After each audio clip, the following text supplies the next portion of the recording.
When you're renovating lawns, the questions always come up, how much water, what do we do about weeds that are already there, what about liming? Generally, if you're going to renovate the lawn completely, you can use a non-selective herbicide, kill everything off, and then start over. That's pretty aggressive.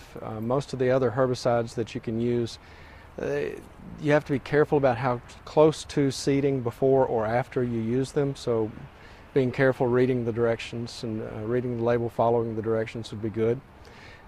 pH is a measure of the acidity of the soil. Fescues prefer a more neutral or closer to neutral acidity level.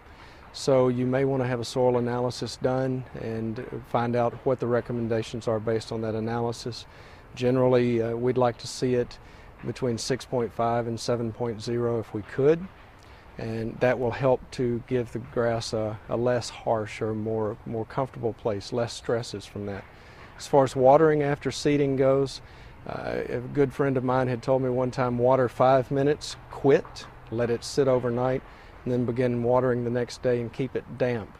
You want it just moist enough during the day that if you go out and kneel down in the lawn, you leave a wet spot on your knee. And that way you know that it's not too wet, but it's moist enough that the grass can have enough to germinate and grow. Too wet can cause the seed to rot or cause diseases. Too dry, the seed may germinate, but once it tries to grow, there's not enough there, and new seedlings are very vulnerable to dehydration, to drying out.